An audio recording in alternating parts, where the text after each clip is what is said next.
have no formal apologies. I know that Louise Dillner has got a paper on another board today, so she'll come as soon as she can. Steve Duncan, I imagine, is on his way. We have a couple of new faces around the table, formally, I think. Alan Whittle, who's joining us as a consultant on corporate governance, he has a paper in the private section today. So thank you, Alan. You're in attendance, I understand. I am, thank you very much. Speaking. And then as a new formal member of the board, voting member indeed, as I was reminded, we have Kat Noble, who's joining us as our medical director, with a fantastic knowledge of 111 and a great deal to offer our board. So we're delighted to welcome you, Kat. Thank you. I haven't been notified of any declarations of interest today. Does anybody want to make any? No? In that case, we can move on to the minutes of the board meeting on the 29th of April. Are there any matters of accuracy on that set of minutes? No? Well, as usual, we've just done a great job with them. We can go straight on to the action log then. Nick, will you take us through that? So I'm imagining that Tricia will pick up the first issue, well, the only issue in relation to incidents and feedback on 111 services. Yeah, the summary is actually there, making the commentary. So I'll take any additional questions if anybody has them. Any comments or questions on the action log? No? Thank you. Then let's move on into the performance section of the agenda. We've got a short Chief Executive's report this time around. Yep. Nick? Okay, so two items, both important, so if I may just quickly summarise both. The first is just to report back on performance, although clearly it's also reported in the performance agenda, in the performance report, but I just wanted to highlight the really significant things. The first is that, of course, as we know, one of the critical issues at launch was average handling time, and that's pretty apparent also when it comes through in our board call reviews as well, I believe. But I thought the board would want to see and I've updated with an additional 2 weeks worth of data and tabled it this morning for you, the very clear downward trend of our average handling time or call length for both nurses and for health advisors or call handlers. For each of those two, you will also see the trajectory, green for health advisors and blue for nurses, the trajectory being the improvement or the reduction in average handling time factored into our recovery plans. And you can see from both that in the case of health advisors, we are almost now at, touch wood, the average handling time that we would say we would get to by the end of June, and we are making similarly good progress in terms of nursing. I'm glad to be able to update with the additional 2 weeks of data, because for nurses it makes the difference between the statement I put in my report, which was it's still an issue, and actually it's moved a bit further in the right direction since then. So that's the first thing I wanted to highlight to the board, and obviously we can pick up any questions that the board's got on that. I've also enclosed the two day-by-day summary sheets, which look like this, which show the volumes of calls being offered and answered, the percentage that represents of the Commissioner's original contracted forecasts, and the service levels in terms of answered in 60 and abandonment. And the story that those graphs show for 111 is very clearly that we are now answering around 30% consistently of the original contracted volume of calls, and we're doing that safely and with good access to the service. The remaining patients in the areas where we are not able to serve the 111 patients are being directed to GP out of hours organisations or to the 0845's contingency.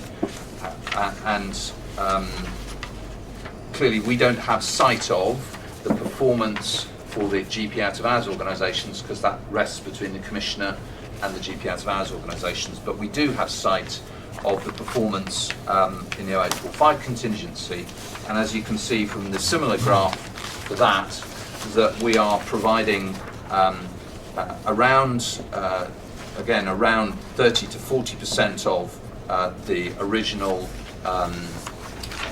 normal 0845 volumes across the country, and that we're doing so with good access standards and good performance. So, forgive me for just hammering away at those things, but I wanted to make sure that they were very clearly on the public record, as there continues to be a lot of press and media attention about how the 111 service is deficient. At least that's how I read them. And what I'm wanting to point out to the board, I know you all know, but I'm really just emphasising it, is that the service that we are now providing is safe and stable, and that for the areas of the country that we are now serving, we are doing so with good access for patients to the service. So I'll pause for any questions. Thank you, Nick. It's obviously incredibly important that we're able to demonstrate that our services are safe and good for patients. I think the next question that then this information raises is efficiency. Because if we're achieving such low abandonment rates and such good access rates, the question, which I suppose is one for Chris really, is, one assumes, given our historic difficulty in matching resource to demand at a very finely grained level, the assumption must be that there's a lot of time, there's a certain amount of time where people aren't taking calls, because otherwise we wouldn't be achieving this, and that therefore the area where we're doing less well will be around efficiency. Is that right, Chris? Yes, in short. We've got issues with fulfilment which are being addressed. I've got a group coming here today to address conduit fulfilment, agency nurse fulfilment, and also substantive scheduling. One of the key things to that is making sure that we phase it in the correct way, because we can't try and attempt to fix all of it all at once. So they'll be addressing the different options and the sort of incentives and so on that we can work with our partners in Conduit and Hayes to give them the right incentives to move staff to the right place, and then we'll be looking at options to improve the scheduling of substantive staff and then putting that into a timeline to phase it. What strikes me is I think that isn't as visible as it might be in our performance information here. So I think we need to have, and we've looked at measures before, such as schedule adherence or roster efficiency. So we need some measures which will enable us to see the improvement there. And I can see how difficult it is, because with average handling times coming down, it's still quite volatile. They're not tracking exactly what we were predicting. In fact, they're tracking in a more positive way than what we were predicting. So all of those things must complicate that question. I've prepared a capacity plan summary for 111 for members of the board to take away with them later. Great. Okay, that's good. So So detailed. So we might want to discuss it a bit more in the performance section, but I think what we're logging as an action is efficiency and resource matching needs to figure somewhere in our performance metrics. Tim and then Nick, is that all right? Thanks, Joanne. It's good to see that they're stable and safe. Just looking at these average handling time chart, the latest chart that you tabled, Nick, very useful to see that. Do we have any idea what other providers are achieving an average handling time? Well, as I think I did put in my report, it's, no, I haven't put it in this report, forgive me. There are some minimum data set publications that are made by NHS England now, was Department of Health. The only data that we have relates to March, and is therefore a very small and rather atypical subset.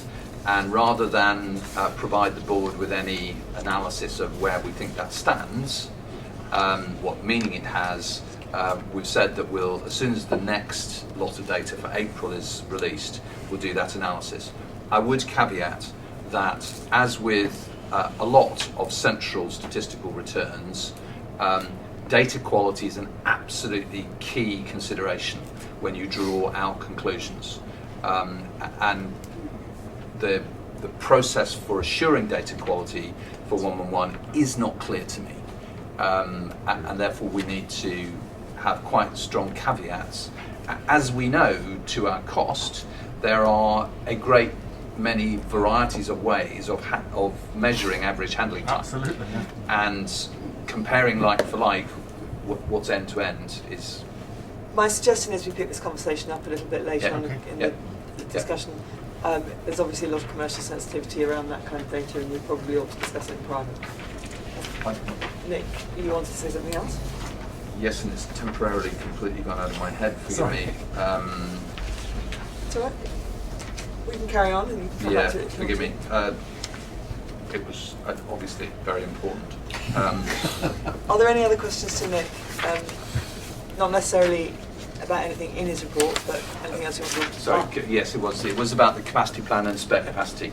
So, since the last board meeting, we have, in agreement with NHS England and the local commissioners, moved services from callers to 111 being diverted into the 0845 contingency and moved them back in the West Midlands to being handled by our own 111 capacity, on the basis that we came to the conclusion that there was sufficient spare capacity without risking access and service levels to bring those volume of calls back in-house.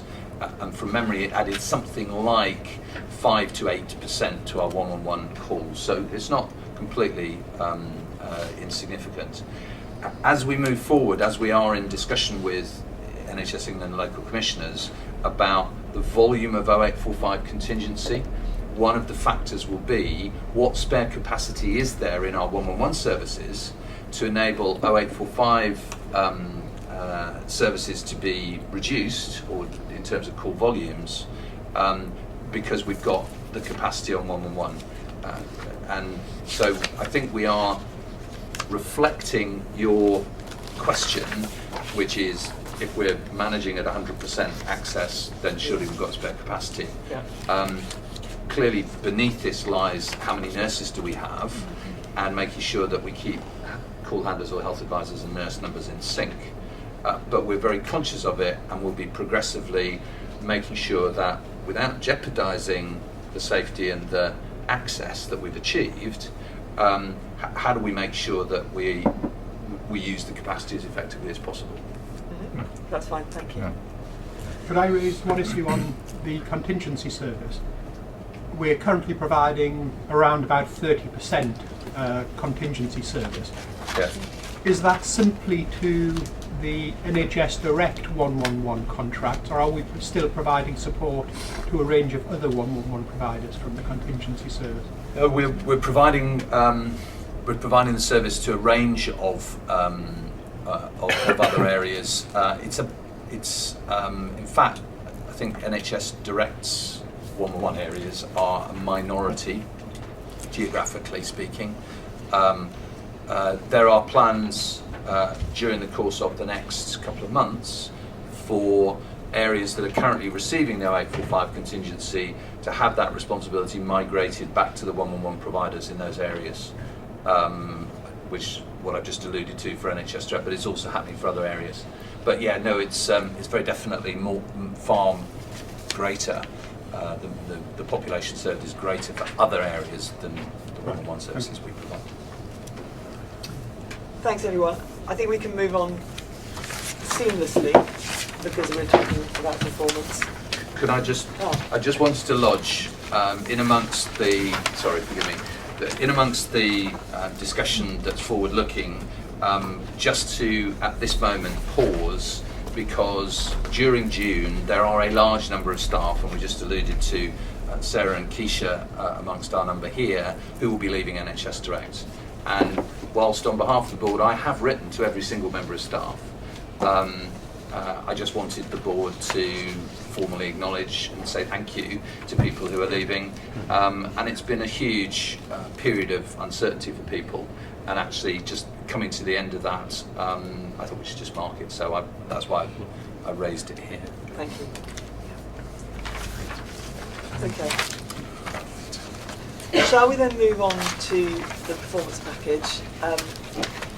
Jackie, will you navigate us through this? Perhaps we'll talk first of all about, with Chris, about operation performance, and then we'll move into finance. Yep, okay, so we go to the corporate scorecard first. I'd just like to say that we are in the process of developing the corporate scorecard, and it will be brought to the next meeting along with the business plan and the revised budget.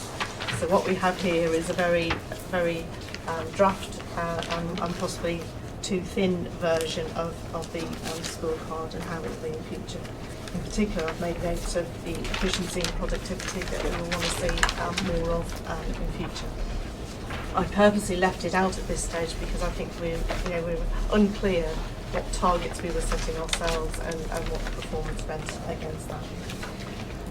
Could I just interrupt you? Could I suggest that if anybody has comments on the corporate scorecard, the way it's laid out and what's in it, they might contact Jackie offline? That would be certainly very helpful for anybody who would like to do that. I think the main point to note is that the volume's very low. So we know that the volumes on 111 services are 30% of the contracted volumes.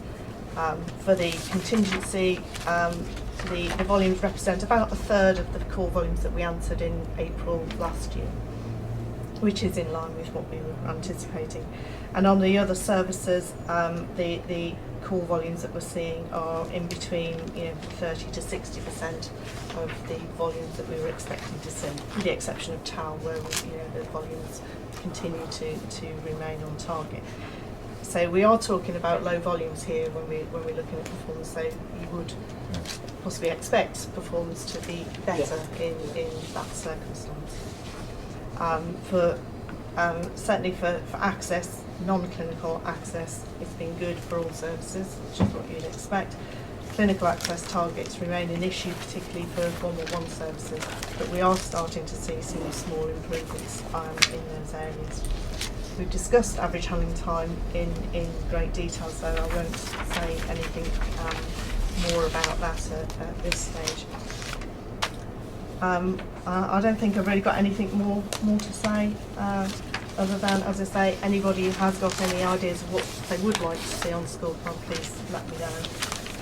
I'm happy to take any questions. So happy to direct questions to Jackie on performance, but we might want to have another discussion about performance in the private section of the agenda. So might want to move on to money. Yeah, happy to move on to money. So in terms of the finance report, we're clearly spending more on 111 services than the income that we're likely to receive for those services.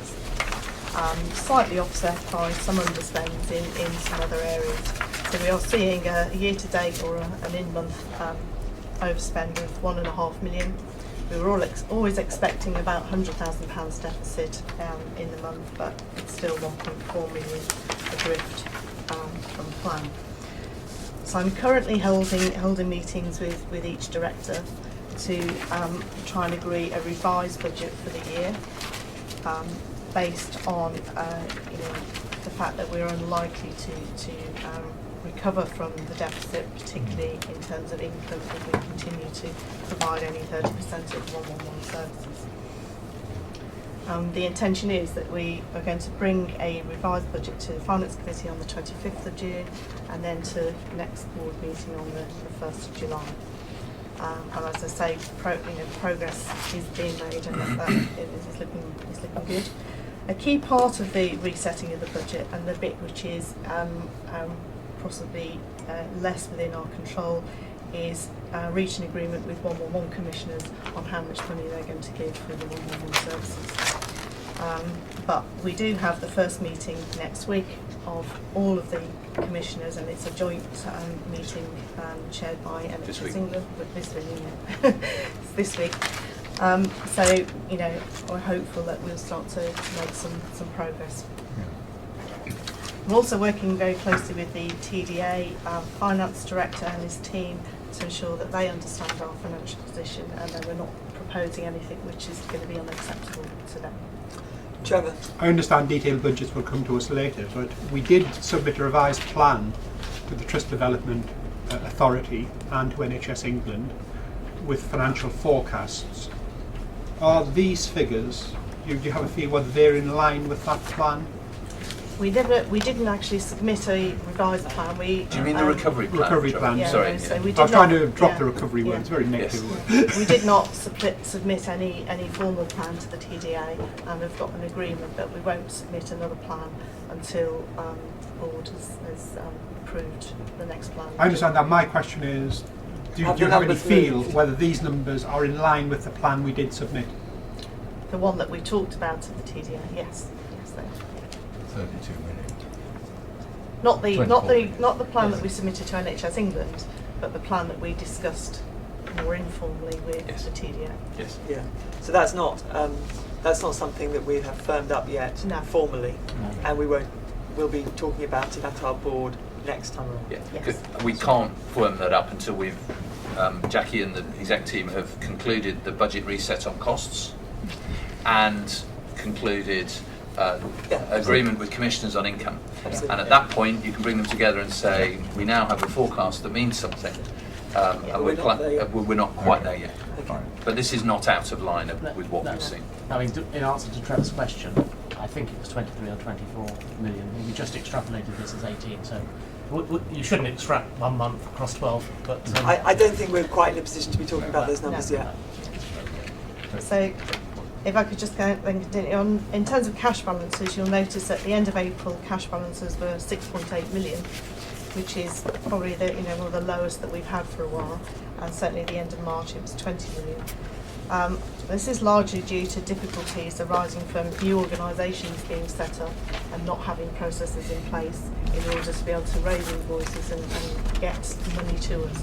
I'm now pleased to say that our balances are now back to 15 million, so Good. it's still an issue, but less of an issue for us. So the only other thing I wanted to raise was that the year-end audit of the 12-13 accounts Yeah. is still not yet complete, but we are likely to be expected to be agreeing some adjustments to the accounts, in particular in relation to decommissioning costs. But the changes will all be submitted in the accounts that go to the audit committee on the 17th of June. Peter. Yeah, I just want to check out how we're dealing with the commissioners, because obviously they're a diverse and intriguing bunch of organisations, and I think they're sort of going to be consolidated in some way so that you can talk to them as an entity. Is that right? Just because I'm wondering what attitudes were like about Yep. finding a way through this. Okay, so I'll give you the answer to the question, and Ruth may want to chip in. I have had informal discussions with all bar one of the senior responsible commissioners on a one-to-one or two-to-two kind of basis, and I have to say that the common agenda of making sure that services for patients are stable and improving and safe is absolutely common. The approach has been business-like and appropriate, collaborative and collegiate towards those common objectives. We've just very recently, in fact on Thursday evening, had confirmation of the first meeting of a small group pulled together by NHS England, by Paul Watson and John McIver, with a representative from each of the 4 regions of the country where we're providing services. So someone from London, someone from the south, someone from the West Midlands, Midlands and East, and one from the north, as a way of bringing together people into one decision-making body where a single conversation can be had with representatives of each of the commissioners, because ultimately if we were dealing with clinical commissioning groups, we would be talking to over 100 separate groups, and that would make life extremely difficult just to get decisions that were kind of coherent. Yeah, okay. That gives you That's enough very picture. helpful. Thank you. Good, thank you. Okay. Sue? I just had one question, which was about on 4.1, which was the frontline staffing and supervisors. Yeah. Yeah. We seem to be over budget on the call handlers and clinical advisors, but I was sort of surprised at the under budget 111 supervisors, and I just want to get some sort of feel for the level of oversight in the call centre. Is this an issue? Or? I don't think it's an issue, no. Okay. So what we've done over the last weeks is we've put in place for the 111 site leads, and they're supported by a deputy. Now in some cases those deputies are yet to be found. We're going to try and do that through expression of interest where we don't have individuals capable or in a position to do it given their personal circumstances. From a frontline supervisor level with team managers, the ratios of teams are between 12 to 16. There's some variation according to site, but we don't have a particular issue with that at the moment. So those figures are being worked into the rebaselining of the budget that we're doing with Jackie at the moment. They look like big swings to me. Yeah, I mean, if you've got a team of 12 to 16 under each supervisor. Why are we under budget? Well, if each of those supervisors that we're missing, the 67 we're missing, is supposed to be covering teams of 12 to 16 individual call handlers. That feels like a lot of people. Feels like a lot of people without the supervision. First line supervision that they need. Yes. But you're not concerned. How I- concerned are you about that? I'll have to take it away and find out Okay. why the figures are So what the they question are. is whether there is a discrepancy between these frontline staffing figures presented in the finance reports Yes, and and the the actual- reality on the ground. Yes, correct. And I think what Chris is saying quite clearly is that we have got team managers and frontline supervisors within reasonable ratios for the actual frontline staff in place, and the confusion I think is the discrepancy between that and the budget And figures. the financial budget. It could be that it is April, and Yeah. also some of the people who have been supervising may be some of the people who were originally going to be leaving Fine. the organisation, so there may be. So it's probably the budget rather than the operational plan. But this, Yes. it isn't a useful insight, or it should be a useful insight Yes. into Yeah. what's going on. And so when I looked at those numbers, I thought, well, what are the percentages over and under in each of those staff groups? Yes. And Yes. maybe that would be a useful thing to be reporting, especially if it joins up the finance and the operational side. Kat? I'd just like to echo Sue's point actually. I think a ratio of 12 to 1 in terms of supervisors to call handlers strikes me as quite high, quite stretched. I know of lots of other areas that run on a very smaller ratio, and I just wonder about whether there may be some consequence of that in terms of the call lengths and the disposal ultimately. So Interesting. Would you like me to respond to that? Kat? Yeah. So part of my particular team is we have Stuart Toulson, who's the head of clinical operations. He leads a team of CQI, I can't get my words out, clinical quality assurance team, who are located across all 6 111 sites, and they support the staff and the team manager in terms of call review. It's a collaborative process in terms of coaching and so on.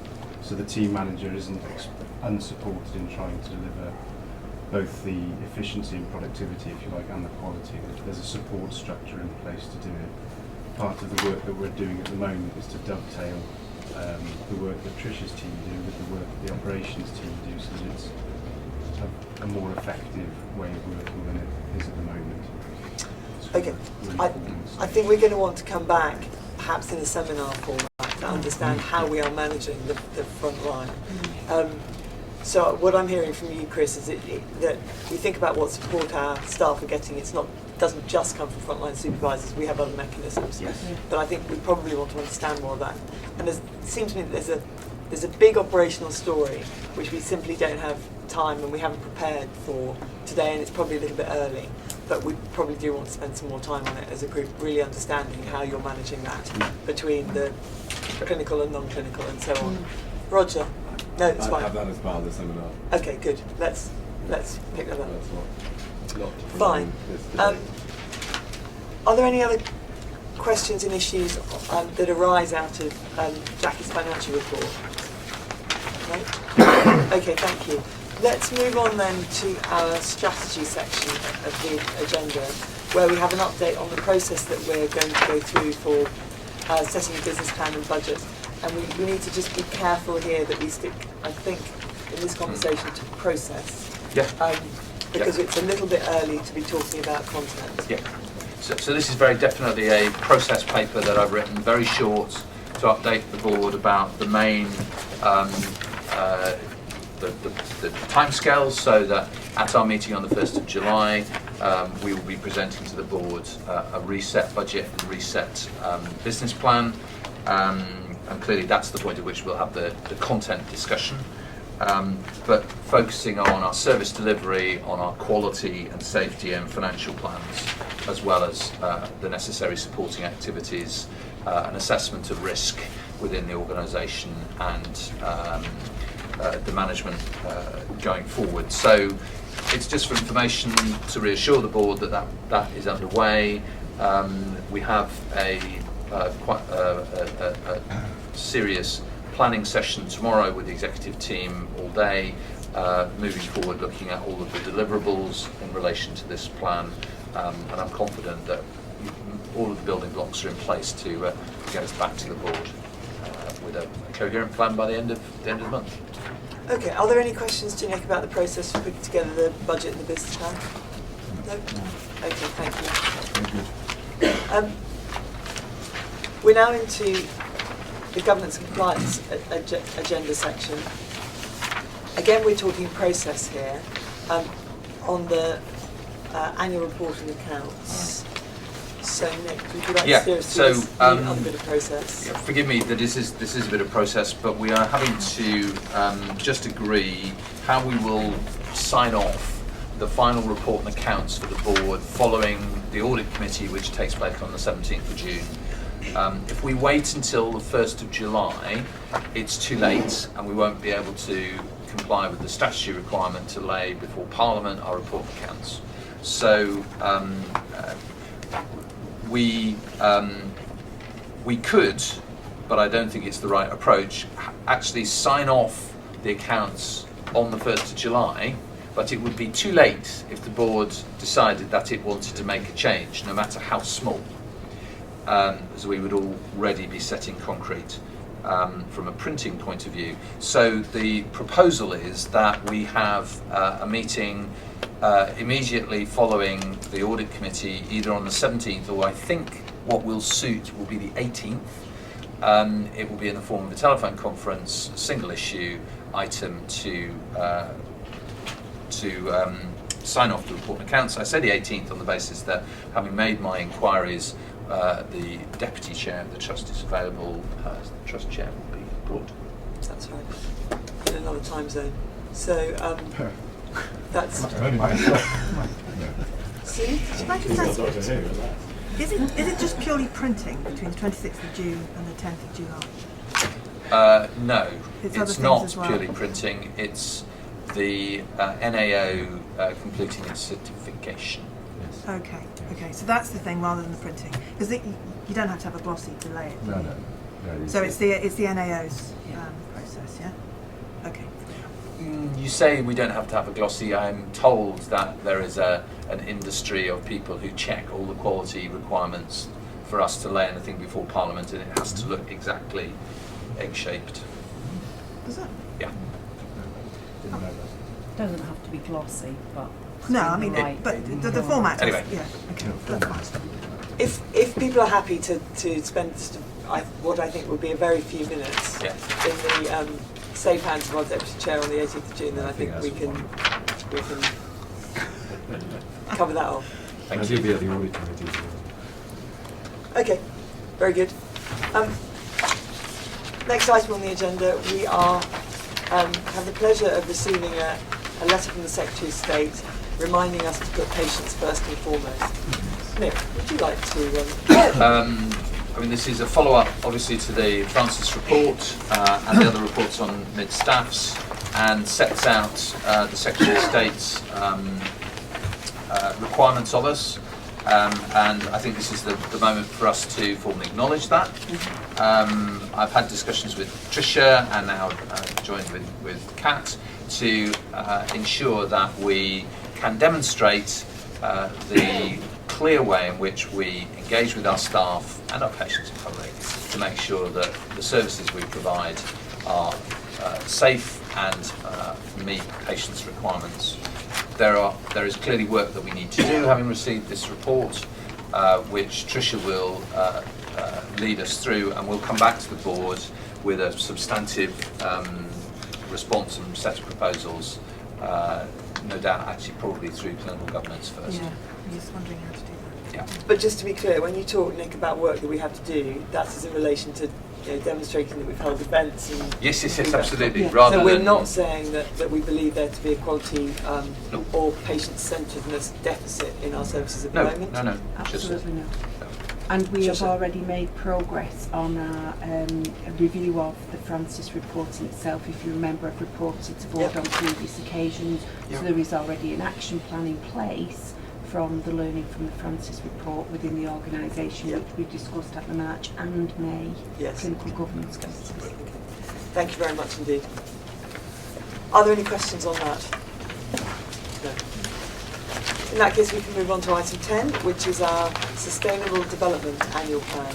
Roger, are you introducing that for us today? Yes, I'll take it as read, Thank Chair, you. but I will respond to any questions that colleagues may have.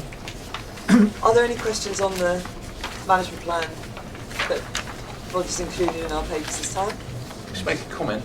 Please, yeah. If we were a hospital trust, we would be over the moon to have something that demonstrated the reductions in energy usage and waste that this report. So I really do commend. This is unseen and unglamorous work done by our head of estates, ably supported by Roger and others, to address really good housekeeping, and I think it's really good. Yes. I agree with that. Yeah, And- the only area Yeah. where we have done worse this year than last is travel, and there's Yeah. good reasons for that, Absolutely. given the situation we're in. On every other indicator, we've made really good progress. Okay. So, yeah, and I've opened the floodgates. For You have, because I've now got a comment that I want to make, but I'll let Tim go first.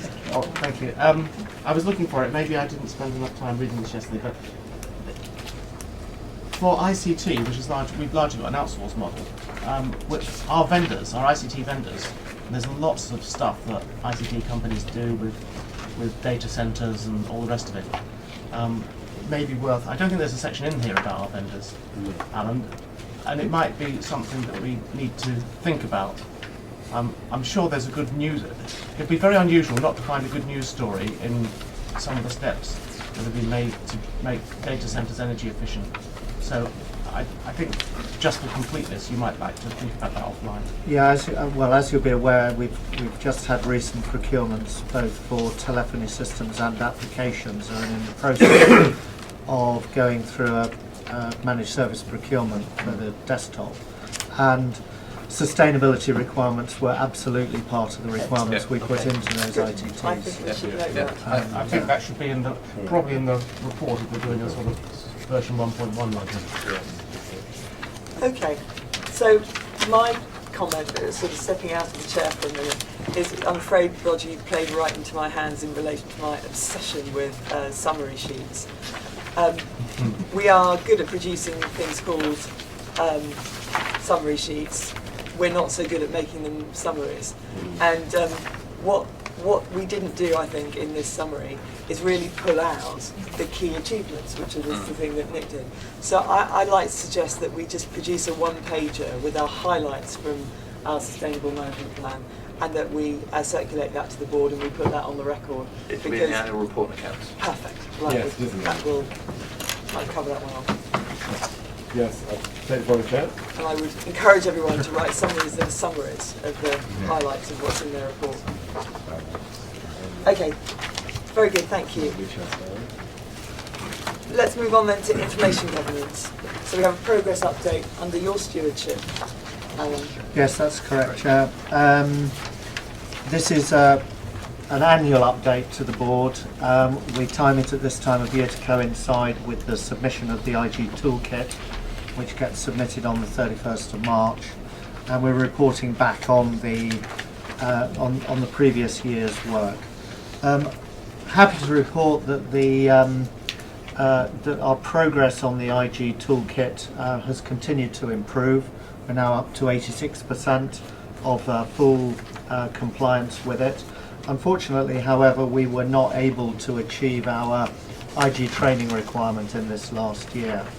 I think it really reflected the very significant pressure the whole organisation was in terms of change to staff practice right the way across the organisation during, in particular, the last 6 months of the year. So that was disappointing. We've put in place a remedial plan to seek to get that rectified by the end of September, and I expect to be in a position to be able to report back on that in due course. I think the other significant item just worth bringing out to the board's attention was an IG incident that we had at one of our call centres where a number of fax records went missing. We had a report made to the Information Commissioner's office.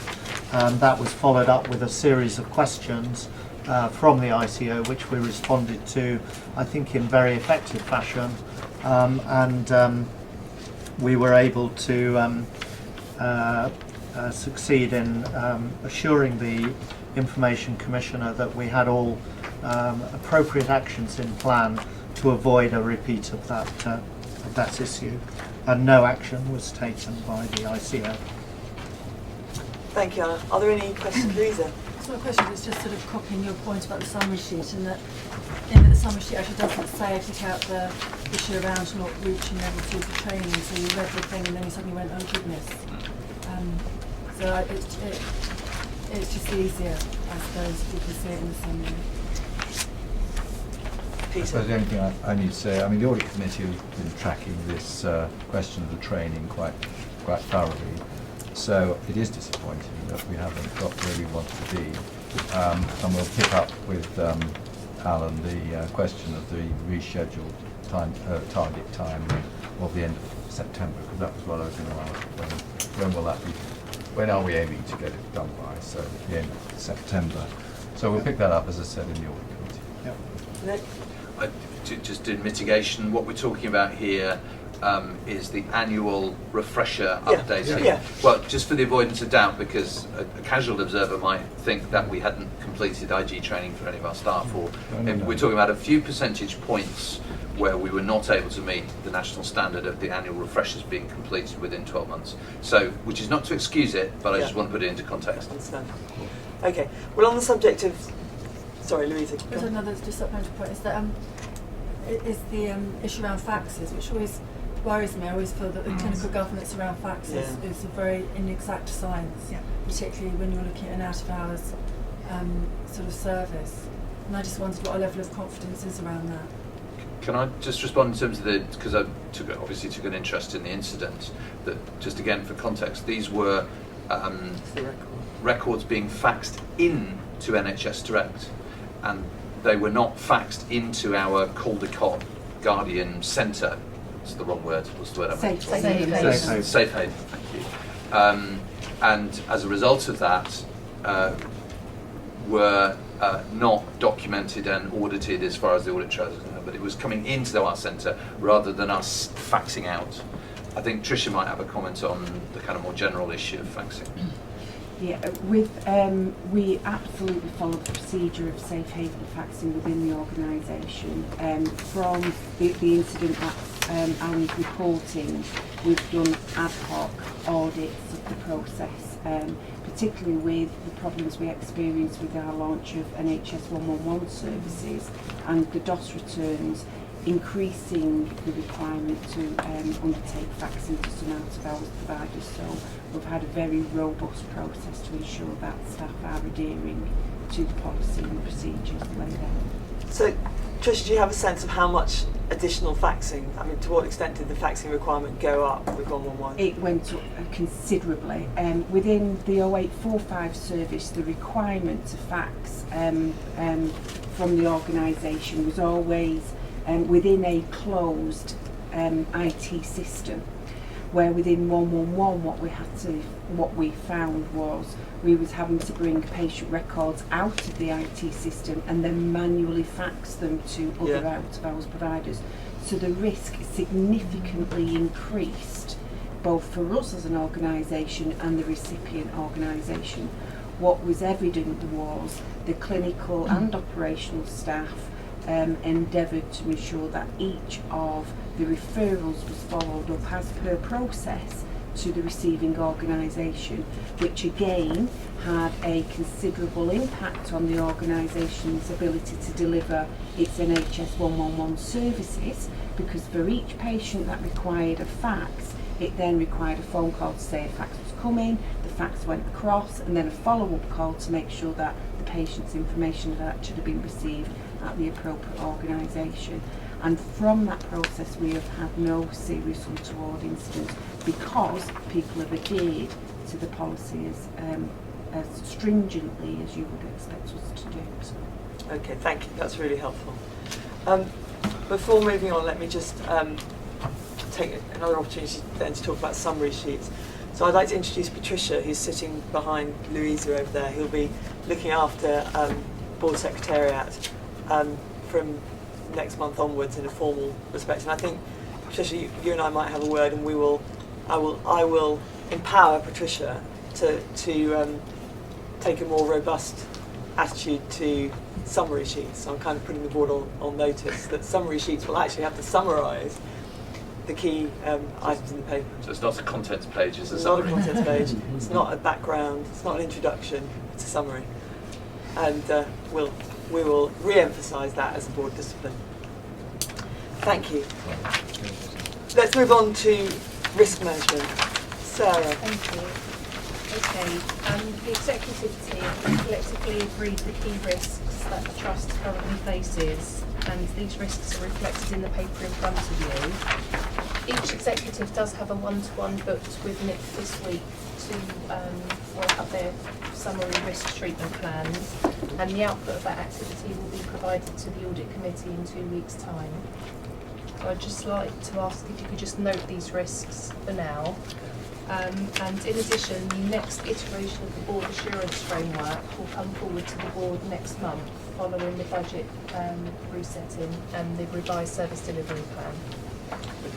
So your message to us, Sarah, is risk is work in progress. This is an illustration of where we've got to in that process. It's not the end point, and there's more work to be done.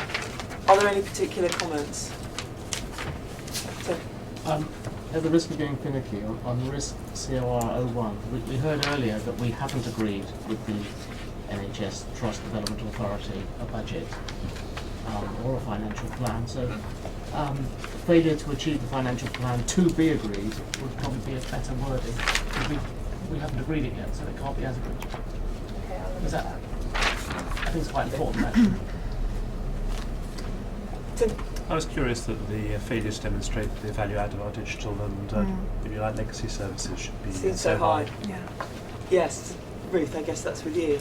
I think the difficulty was when we put the other services all together to do an overall risk. So in terms of digital, I think the risk is lower. In terms of complex health and medicines inquiries, dental nurse assessment, as we currently stand, the risk is higher because we are not yet taking the level of activity from other 111 providers that we would hope to take. That's due to a number of interdependencies with Pathways team amending the Pathways DX codes to feed those services through, commissioners updating the directors of services, and us moving those services onto the Adastra platform from CAD. So all of that work is in hand. We are currently agreeing with our commissioners, NHS England, the level of additional activity that we will be able to take from other 111 providers into those services and where those calls will be targeted. So what we're saying is that, let me just see if I've understood this. The national specification for 111 didn't include a number of the value-added services that we know patients want and get value out of because they've historically been built into 0845. We're offering those separately. At the moment, we're not getting the demand for them because the route into those services isn't properly articulated yet, or it's not set up. So we've got the resource to deliver what patients want, but it's not being used because the route into that expertise which we can offer isn't yet being I think there's two exploited. parts to it. We have capacity, we need to increase the productivity of that capacity, which we're currently doing, and agreeing a capacity plan for the services. But separately, we need to agree with NHS England the precise mechanism by which these calls will be transferred into those services. Okay, thank Sorry, you. Tim's still looking. So I guess I'd perhaps misinterpret it. We believe that the digital service and so on adds value for patients, and our chair's just said that. So the risk is not that we fail to demonstrate the value add. The risk is that we don't get the work. I think we equate the two, which it's the same. If you're not actually demonstrating we by can't doing We it, need the volume. it's just on paper. Okay, Yeah. right. I suppose. Okay. Not a very satisfactory situation from patient's perspective or our perspective, really. But I understand that you're working on it, Ruth. Thank you. We then, I think, have some committee minutes and feedback. So, Sue, you're going to feedback to us on your clinical governance committee on the 10th. Is that right? That's right. Yeah. Yep. 10th of May. That's right. So we've got your agenda. Yes. Because the minutes aren't out yet. Indeed. So we received, as we always do, the bi-monthly report. Currently we receive a report for the 0845 service and the 111 service, but from the next meeting onwards those will be combined into the two. And in each of those clinical governance reports we consider things such as performance against clinical KPIs, the review of serious incidents and complaints, the clinical risk registers, the patient satisfaction surveys and responses, social media report.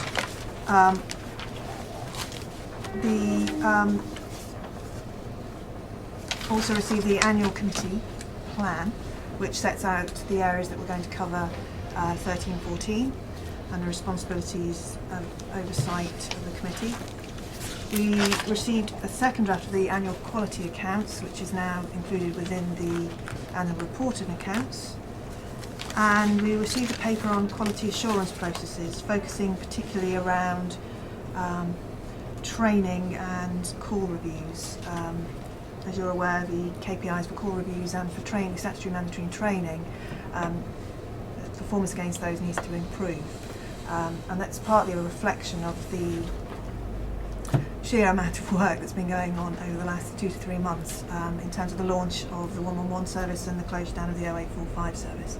So we've asked for Tricia to bring a report back to the committee which highlights how we're going to refocus on the call reviews in particular around coverage and quality. And we had the Patients First and Foremost Francis update report, consider that. We've already talked about that in the board this morning.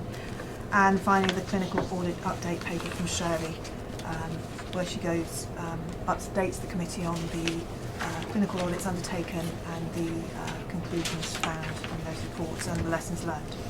Next meeting in 2 months' time. Anybody's got any specific? Thank you, Sue.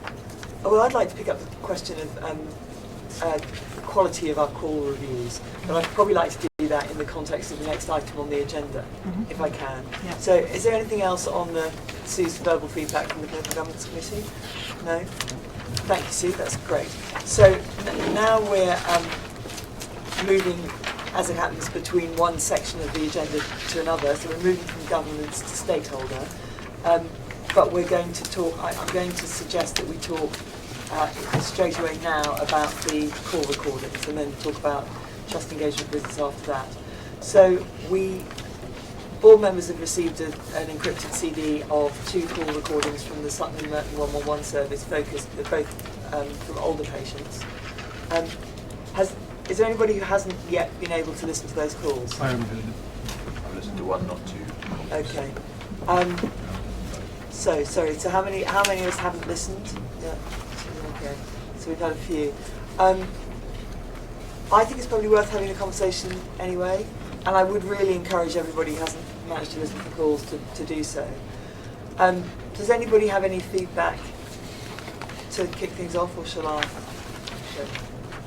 Trisha, if you'd like to introduce them, why you don't wouldn't you? expect me not to have Go some on. feedback. And then would you? Trisha, then Tim, then me. Okay, so thank you, Joanne. We had these two calls. The first one was from Sutton and Merton, and it was wholly a call handler's engagement with a member of the family on behalf of a lady who had some severe back problems. And the second call was in relation directly with the patient who'd had a fracture of her arm. She'd had some plaster of Paris applied that day and was having some considerable problems with pain and swelling since the application. And that the second call was both a call handler and a nurse. The first call was extremely long. It was in February, and it was from a member of staff who was newly trained both within the remote healthcare environment as well as being trained on pathways and delivering the 111 service. And I think that was very evident within the call of their inexperience. It was far too long, and it seemed to take a long time before it was obvious that the call handler then stepped into what we all would recognise as an algorithmic process where you walk the patient through the assessment. It was also undertaken with a relative, and I don't believe that many of the questions were answered appropriately or safely either, because the patient actually gave some responses where he didn't know the answers and made assumptions on behalf of the patient.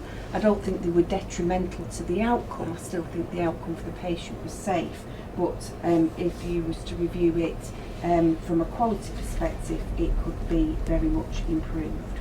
I also felt the survey questioning with it smack bang in the middle of the assessment was wholly inappropriate. I think it broke the flow of the initial introduction, and obviously the call could have been considerably shorter.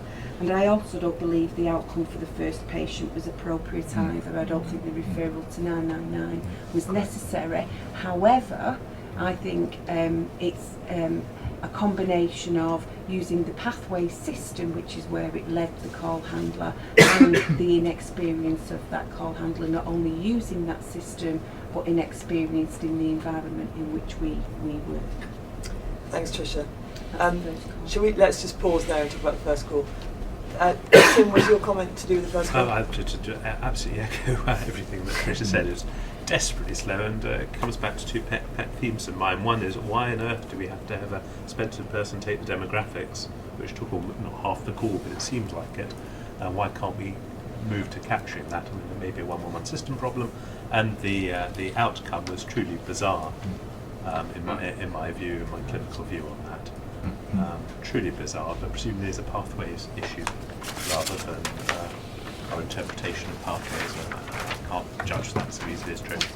But I just want to table both as one of the reasons why 111 is perhaps not as popular with the public and indeed the professionals as it might be. I'd like then to pick up, so I don't disagree with either of your comments.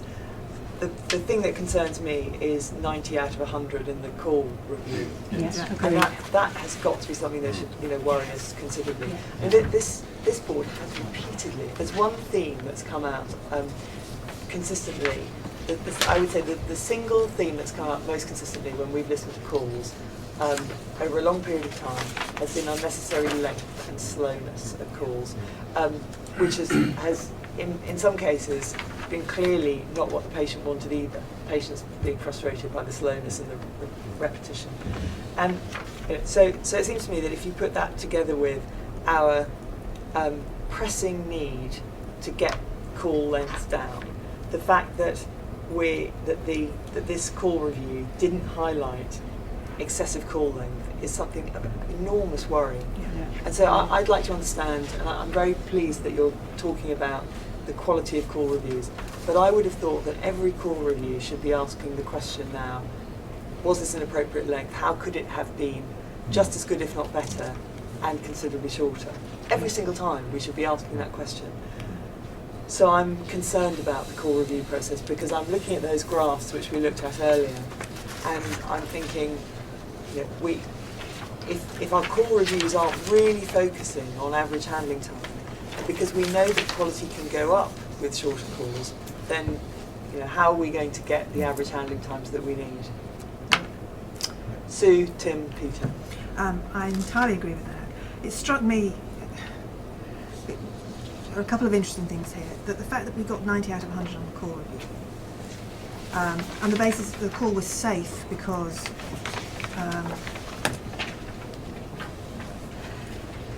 despite the excessive length, it's almost like because they got to the right point, the safety issue. Now, is it safe to have something that takes 18 minutes and 35 seconds to get you to a point of final outcome of 999? I would question that, because the whole point about this is if it's a final outcome of 999 and it's a proper final outcome of 999, having something for 18 minutes just seems extraordinary.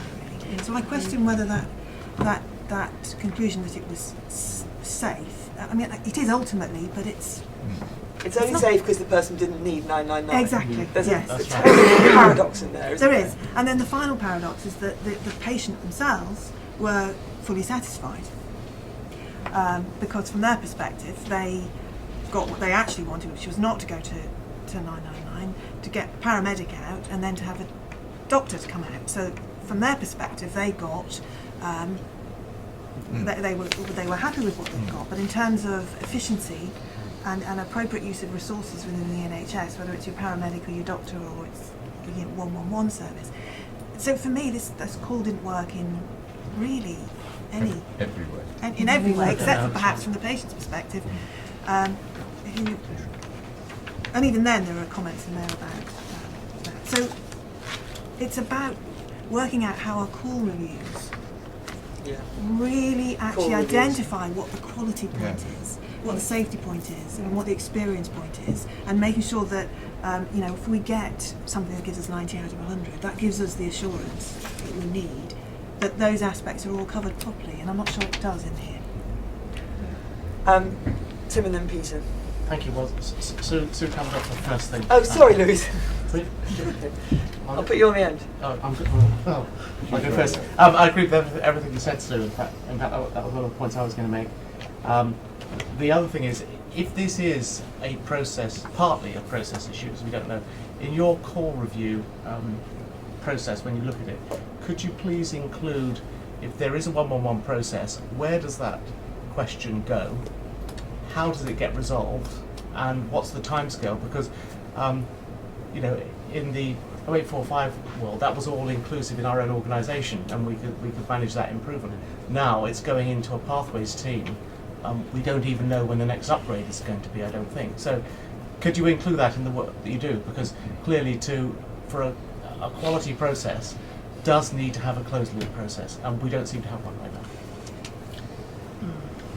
Peter. Yeah, well, my couple of comments. One is I wonder about the training that people are getting if they're delivered to the point where this is the result.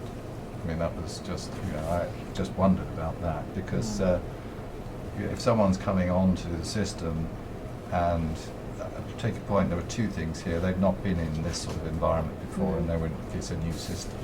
But I just feel that that probably needs to be related to. And the point about the feedback to this person, what they heard when they had their review, because the point you made about how long the call was, as you said, wasn't picked up. But if they're going to have quality time in improving, then they need to be improving in the right areas. That was my yeah, that was a good point. And there was an interesting negotiation in the middle of this as well with the son about the ambulance, because he was saying, well, if you take my mum off, what about my dad? and I felt that was because if the answer is 999, whatever the answer is, well, we're doing this in the interest of your mother, and it must, this is the answer. The consequences are, something else needs to happen, but he was negotiating with him, I thought. Yeah. Okay. Thanks. Louisa. So I didn't listen to the call, but from what you were saying, reading the transcript, it seems that we look at calls often in isolation. I feel we have the same conversations about calls that are all sort of very different, that sort of share the problem in terms of quality and in terms of length. I just wondered if we could put something that is more systematic over that, which in a way a quality review should be, that it should look at these calls and maybe focus on long ones, say what are the common themes of this, you know, how can you identify how you might improve the quality overall, because it feels to me that, you know, since I've been here listening to calls and nothing's really changed. I don't have any more confidence that the next call that was served up didn't have some of the same issues here. It would just be nice to see that in a systematic way. I think that pushes you to Sue's committee. Nick was in the queue, and then Tim's going to come back. Just make 3 points. My summary is painful, listening to the first call. Painful in every respect, I think. The second, just to reiterate your point, John, say it in a slightly different way, that there is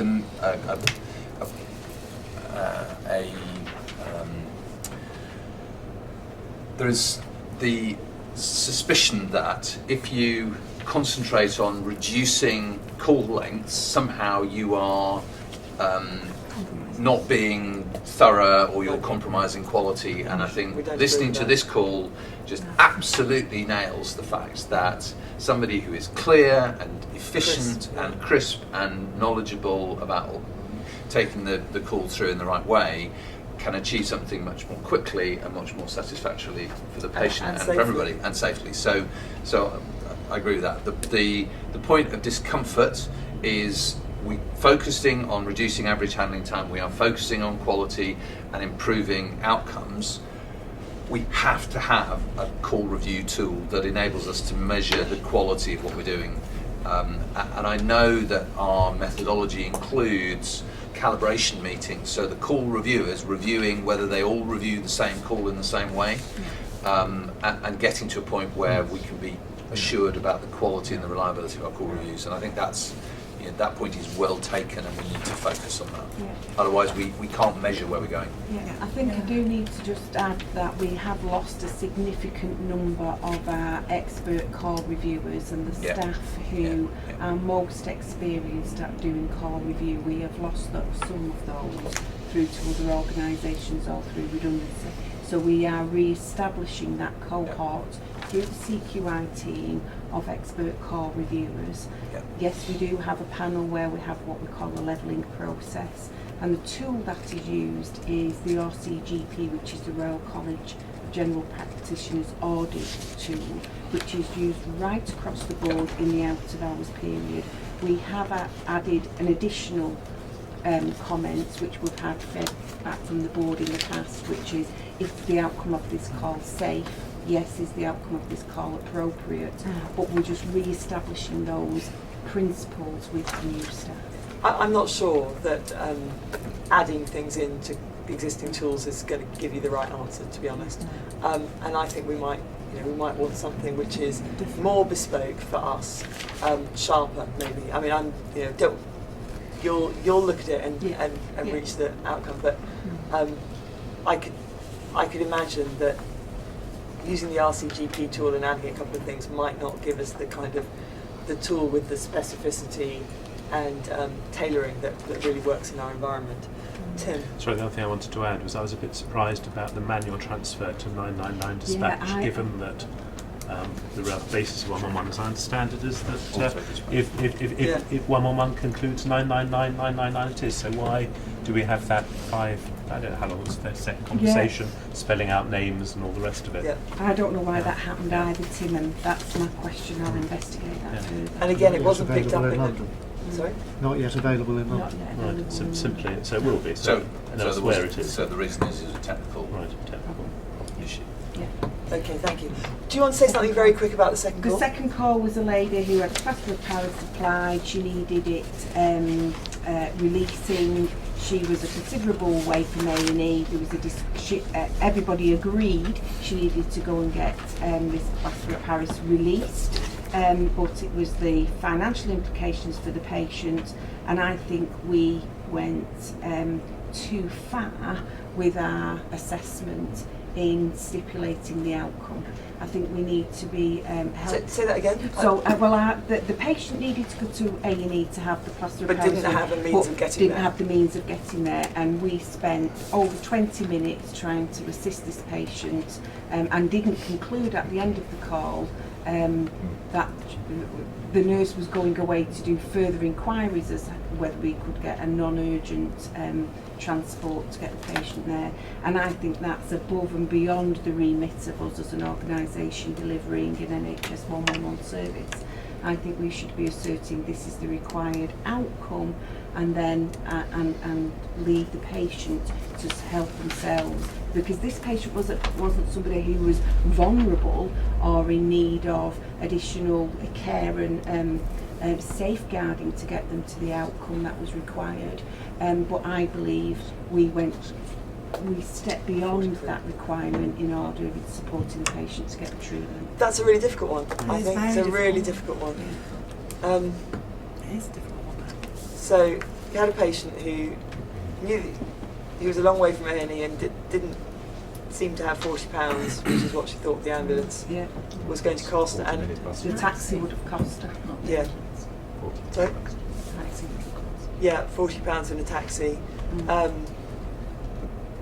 Late at night, all her friends had been in the pub and so weren't capable of driving. Very difficult one. Kat? I think Tricia raises a very interesting point. I mean, I live and work in an area which has had 111 service live for now 3 years, and tagged onto our 111 service we have a transport system as well. So if people say that they can't get to a service, we provide them a taxi to get them there. And I have a nasty feeling that it's significantly changing the way that our patients access services, not in a good way. Not in a good way. No. So what you mean by that is they know that if they ring 111 and say they can't get, they'll get a Yes. taxi. Yes. That's very interesting. It comes back to this social responsibility. Very difficult Very question, difficult. very interesting call. Not sure that we have a good answer. Thank you, Tricia. Okay. Trust engagement visits. So this is where we normally discuss if our board members have been out and about in contact centres talking to staff, observing. I personally haven't been in the last couple of weeks. Not sure anyone else. You're out and about I'm all out the and about time and doing in that. your... I would like to feedback actually, Chair, if that's okay. I spent the day in Milton Keynes last week and particularly sat alongside our own staff, but outsourced staff as well. Yeah. And I was, visibly witnessed coaching happening. So there was a coach sat alongside a call handler who very freely gave me back feedback on his self-assessment. He had been told that his 999 referrals were far too high and that he needed to do some further learning. He'd undertaken that learning and he was sat alongside the coach getting feedback on another call which had come to a 999 outcome, and it was a pleasure to witness the constructiveness in which that particular employee took the feedback and was making notes of actions to take forward. And I sat alongside a number of other members of staff using the pathway system, and they very clearly have views of how the processes could be improved, which I will take back and share with pathways. Good, thank you. Okay. We have some call recordings from the North West and the West Midlands service, don't we? Just returning to the issue of call recordings, which we were not able to get patient approval for us to listen to this time around. Should we bring those to the next board? Yeah, And let's see if they're, I think they're available to be circulated very shortly. Yes. Let's see if we can circulate them early, with if you have a paper to go with them, with some, Yeah. so that, because I really would like to encourage people. I know it's a lot of time. I mean, these recordings together were 40 minutes worth of listening, which is a lot to fit in. So let's try and get those out quickly so that we all have an opportunity to listen to those calls and have a discussion of them next time around. Thank you. I haven't been told of any other business. However, I should say, this is my brain not working terribly well. So I think Steve Duncan did tell me he wasn't going to be able to get here today, so that's apologies from me. He sent his apologies properly, I just forgot to pass them on. Haven't been given any other business. Is there any? No? Fine. closing now the public board meeting. We're meeting again on the 1st of July, 10:30 a.m. here. Anybody who's with us online, if they'd like to fill in an evaluation form, that's always helpful. Thank you very much. We'll take a break for 5-10 minutes. We'll start again at 5 to 12 in the private ward.